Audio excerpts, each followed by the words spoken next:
Hello, everybody. Welcome to our presentation. My name is Samir. I'm joined by my group members, Kishore and Valerie. And today we will be presenting minimum wage and unemployment, a state-level comparison using data from 2015 to 2025.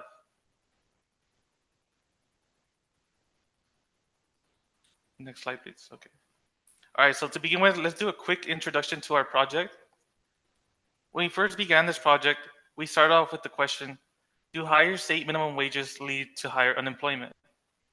To test whether or not this is the case, we divided the 50 states as well as some US territories into two different groups, a treatment group and a control group. The treatment group consists of states and territories that follow a state minimum wage above the federal minimum of $7.20. The control group is 19 states that follow a federal minimum of $7.25.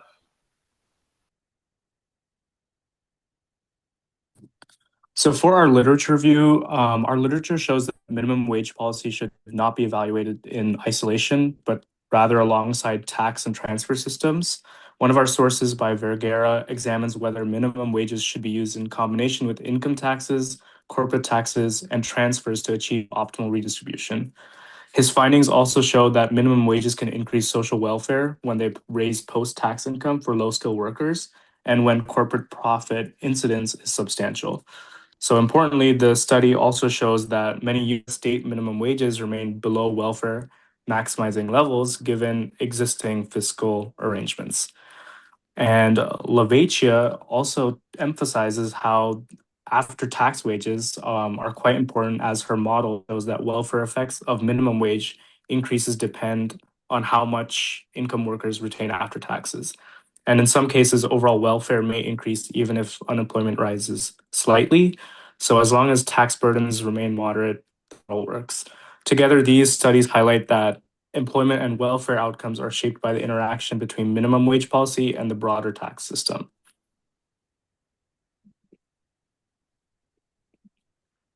Our other research also emphasizes how minimum wage effects vary across regions and demographic groups. Otterby provides county level evidence showing that the impact of minimum wage increases depends heavily on local economic context. Counties with slower population growth or lower average wages tend to experience larger wage adjustments but weaker employment gains, while high growth counties show smaller wage responses and little evidence of job loss. In addition, a Census Bureau working paper examines the distributional effects of minimum wage increases and finds that while higher minimum wages tend to reduce income inequality overall, the benefits depend on baseline wages, demographic characteristics, and the share of workers near the wage floor. These findings suggest that state level employment and income outcomes cannot be explained by a minimum wage policy alone and must account for regional and demographic differences.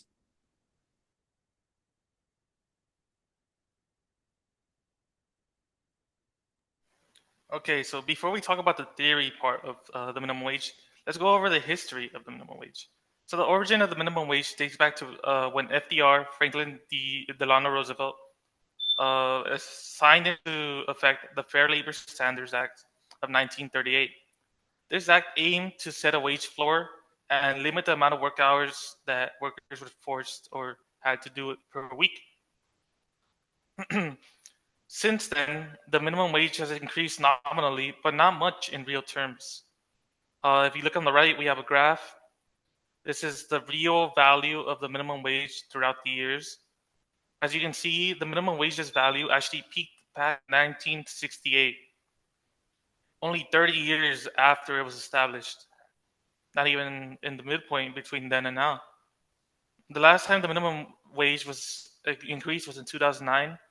And if you compare a dollar in 2022 to the peak in 1968, you would find that someone working a minimum wage job in 2022 would actually be earning around $5 less than when the minimum wage was at its peak strength. Okay, so this says the minimum wage being raised and even existing has always led to a debate between people who believe that having a minimum floor would cost too much for businesses and people who believe that it's worth it for the workers' welfare. On the bottom here, you'll see a quote from FDR.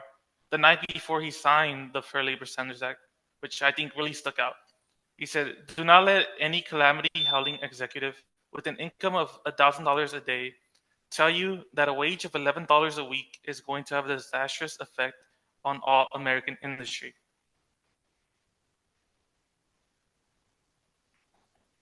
All right, so now let's go over the economic theory behind our project.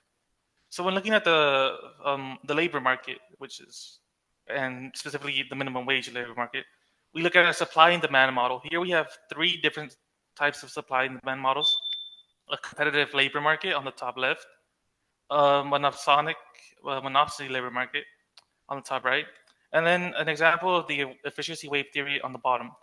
So in a competitive labor market, when you raise the minimum wage above the equilibrium wage, this is a binding minimum wage.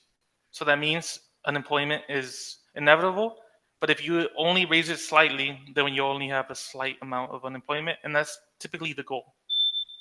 In the Panasonic labor market, it's possible to raise the minimum wage and not only not create unemployment, but raise employment rates, so lower unemployment, while also raising the wages. This is because in a monosonic labor market, that means there's only one firm that really holds the hiring power. So the monosonic wage is actually below the optimal wage. So you can still raise the monosonic wage anywhere between the monosonic wage to the optimal, and that way you'll have purely positive benefits. So the efficiency wage theory is quite simple. It basically states when a firm pays higher wages, or like when they pay like well above the standard wages, they'll have higher productivity among their workers because the workers are happy to get paid more and they don't want to get fired. They like their jobs, so they'll work harder. However, the problem with this, as you can see in the model, is that Q1 goes to Q2, and when it goes to Q2, it decreases. It goes to the left, meaning you're actually hiring less workers because you can't afford to hire as many. Well, if this is just a one or two firms, this is fine. However, if this is a widespread thing across the entire labor market, it could cause rapid unemployment. All right, next slide, please. Okay. So what are some key factors that affect the impact of raising the minimum wage? So first off is the cost of living differences among the 50 states. On the right, you'll see a map of the United States, and it's the cost of living index as of 2025. The darker the color, the lower the cost of living. The brighter the color or lighter, such as California and Hawaii, are the states with a higher cost of living.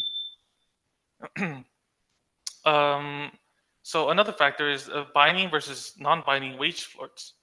Here in California, we have a state minimum wage just above the federal minimum wage. So if you were to raise the federal minimum wage from $7.25 to, let's say, $8, nothing changes. It's non-binding. Nothing will really change in California because no one gets paid that much. However, in another state where the cost of living is way below California's, and they have a equilibrium wage of, let's say, $7.50. If you were to raise the federal minimum wage from $7.25 to $8, then that is a binding wage floor because now the new equilibrium wage will become $8.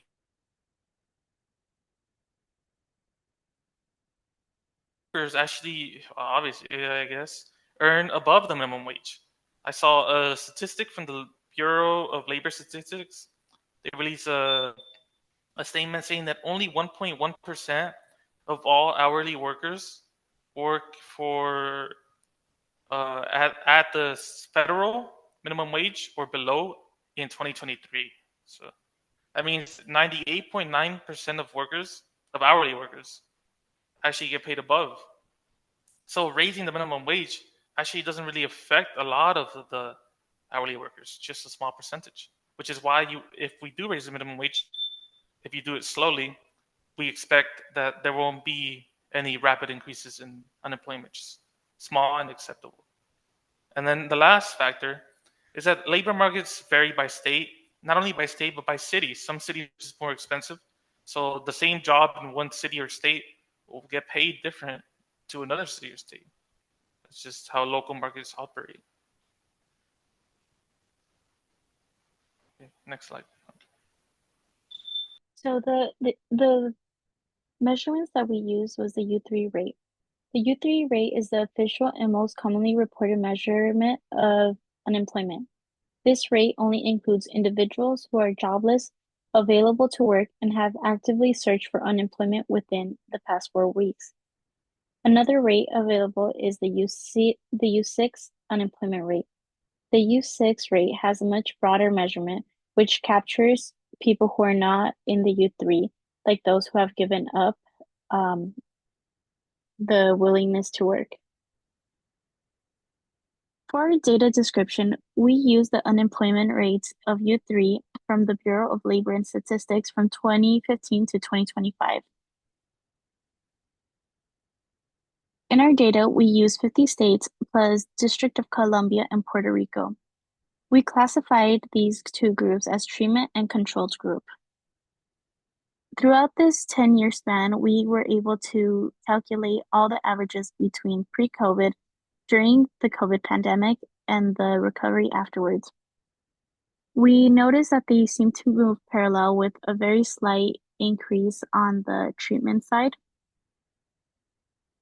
with the biggest difference being in 2020 during the pandemic. We focused on 2024 and 2025 to compare them side by side on all 50 states plus Washington, D.C. and Puerto Rico. There was still some difference between the 2 years, calculating that on 2024, there seemed to be a slighter increase in unemployment. In this scatter plot, we have a upward trend of unemployment rates. On the bottom, we have the wages starting off at 7, going all the way up to 17. And on the left-hand side, we have all the unemployment rates. We see that there is a line straight up right at the beginning, which would be count for all our controlled group of 725. On the right-hand side, there's a scattered plot where is all our unemployment rates with our treatment group.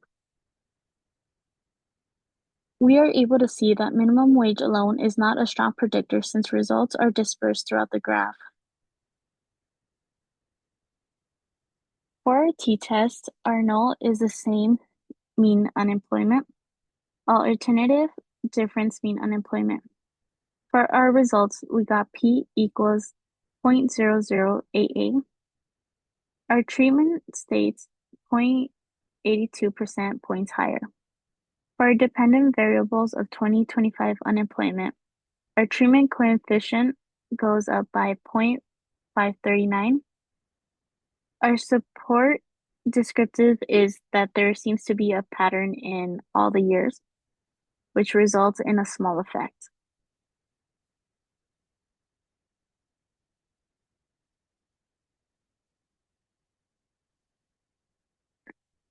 For our interpretation, we saw that higher minimum wages result in slightly higher unemployment.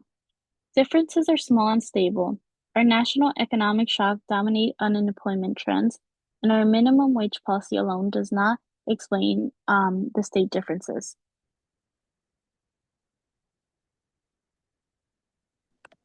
So for a conclusion, the results of our study show that states with minimum wages above the federal level tend to experience slightly higher unemployment rates than states that follow the federal minimum wage.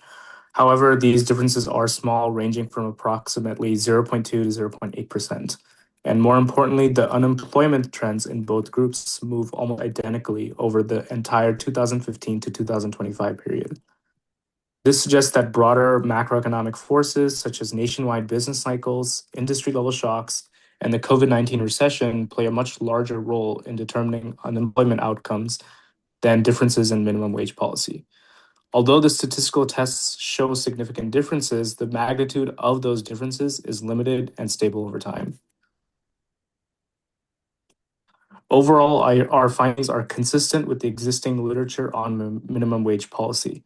The small and stable differences in unemployment suggest that moderate minimum wage increases do not produce large or destabilizing employment effects at the state level. Instead, structural factors such as industry composition, cost of living, and demographic characteristics appear to play a larger role. A key limitation of our analysis is the use of the U3 unemployment rate, which does not capture underemployment or discouraged workers. So future research could benefit from using the U6 measure, particularly in states with high seasonal employment or underemployment. Additionally, controlling for state-specific characteristics and examining the size of wage increases could help determine whether large minimum wage changes produce more meaningful employment effects. Overall, this suggests that minimum wage policy should be evaluated as one part of a broader labor market and fiscal environment. Thank you.